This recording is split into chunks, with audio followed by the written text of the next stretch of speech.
Hey, what is up? We are back with episode number 9, and this is Magic Basics. We're going to be covering charms, rituals, divination, sigils, astral travel, and dreamwork. And to me, these are really the basics of a magical practice that I use. And I would say that these are good starting points for everybody. I've put them in what I would perceive to be ease of access as well. Like charms are, you don't really have to do anything. You just have to buy a charm and put it on. Ritual, I think, is where everything starts in Magic. So everybody has to start there, even if they're just basic rituals. Divination, in ritual can kind of be swapped because divination you can get in at the ground level as well. Sigils are pretty ground level. Astral travel and dreamwork, though, I would say are a little bit more advanced, which is why they're at the end of this. So, all of that said, let's get into everything. So, charms. I have crystals just because I think that that's one that is pretty common, and that's getting a crystal that has a specific intent attributed to it and keeping it in your pocket or getting it made into a necklace or something like that. That could be energy medicine infused items like Reiki infused items, such as like a wire wrap pendant that somebody has infused Reiki energy into. And then there's just other occult items. There's a wide variety of things. I'm not going to get into a list of all of them. But charms are a good way for somebody who doesn't have any magical competency to get some benefit as long as their belief structure is in place and as long as those items were made by somebody who also was making them appropriately, right? Because there's a lot of charlatans out there. And I think that that's important to understand. So, that said, moving forward, the next thing, I added spells to this as well because in my personal practice, almost every ritual that I do is a spell in some capacity. It's a ritual with an intent. And one of the first things that I have is Lesser Banishing Ritual of the Pentagram, or LBRP. I was opposed to banishing rituals for a very long time. It wasn't something that I felt compelled to do. And I view it now more of just like a daily spiritual cleanse. And thinking of it now, I haven't done it. I do a modified hand mudra kind of way of doing the lesser banishing ritual of the pentagram. It was showed to me by somebody from a Facebook group that I popular that I go to a lot. I don't know why I said popular. It didn't make any sense. But it works for me. And I notice a difference when I do it. Because I think that keeping your signal clean and clear, even if it's just on a mental level, is helpful. And rituals and spells can be as simple as daily habits.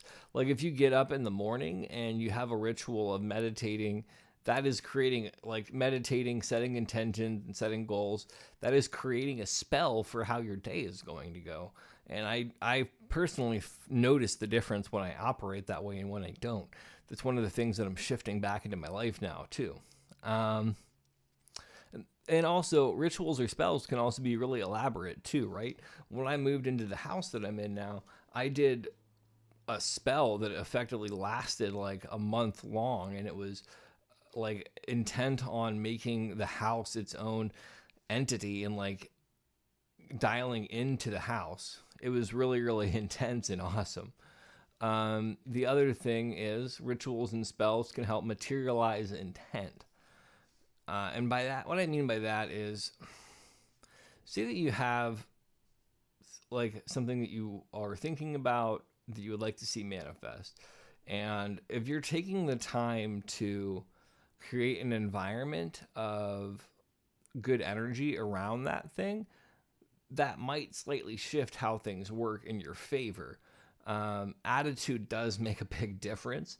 And I think that the materialization of intent that comes from ritual work is incredibly potent. And I think that there's a large, people discredit that. And they might discredit the importance of how that can impact your psyche, I guess is what I'm saying. Invocations are another important part of rituals and spells, and those work on a couple different levels, I would say. Having done some practices and some work with vowel sounds when I was studying Rosicrucianism briefly, I was a member for about like a year. The vowel sounds, there definitely was a noticeable thing, but then I've also done like planetary prayers, and just the process of speaking these things. There's something noticeable that happens if you do it enough, and if you get comfortable with it enough, because part of it's overriding your own censor of thinking that it's weird.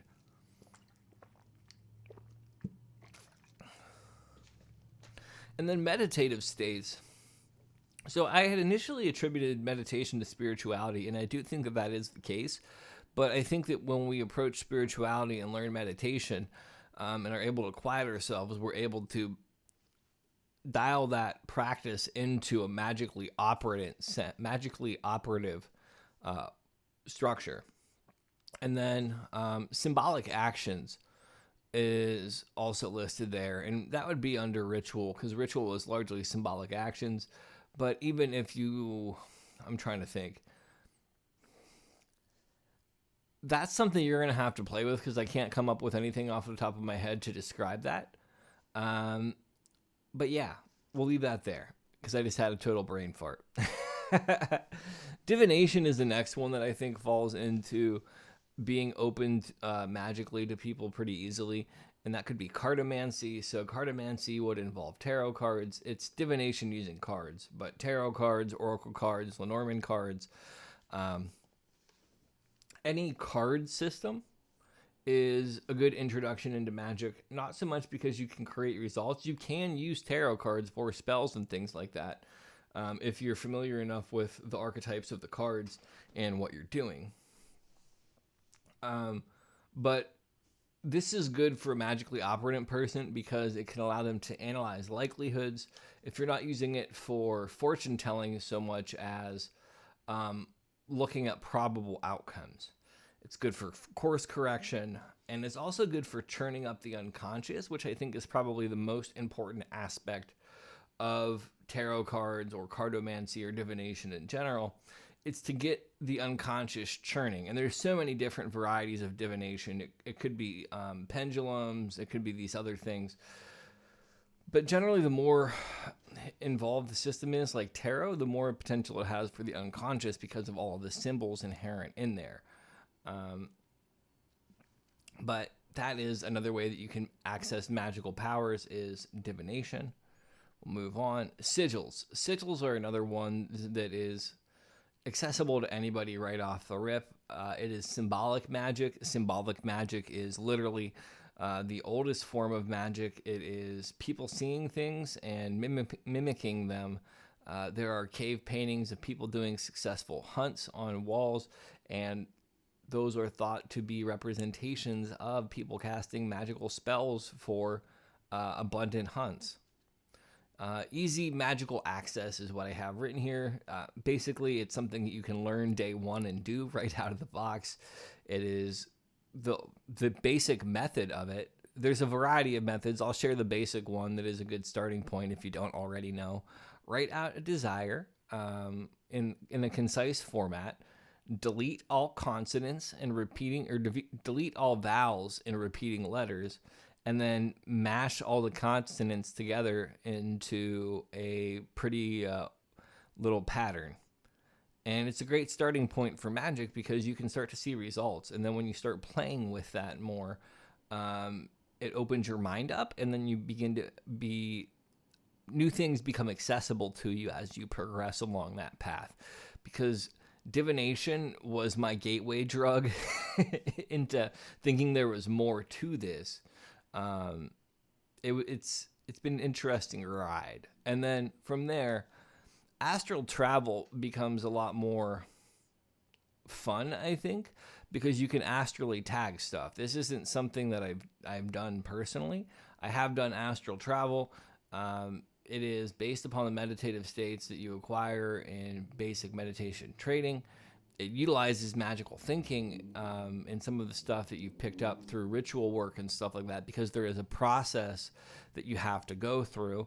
There's aspects of divination in there because you have to be symbolically literate to make the most of some of the experiences that you might encounter when you're astrally traveling. And it's just an intense experience. This is one of the more advanced things that can really enrich your practice, because when you get good at astral travel, which is almost like consciously working in dreams, at least that's how it is for me. I don't get it to where it's real life. I get it in a very vivid dreamlike state. And there's a lot of potent power in learning to utilize that. And then we'll get into Dreamwork, which is similar to astral travel, except it's inwardly focused.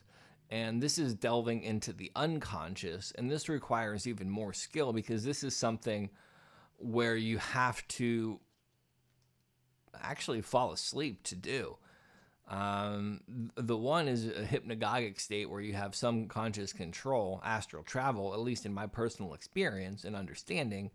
And then dream work is something that I'm doing when I am asleep, but awake in my unconscious, if that makes sense.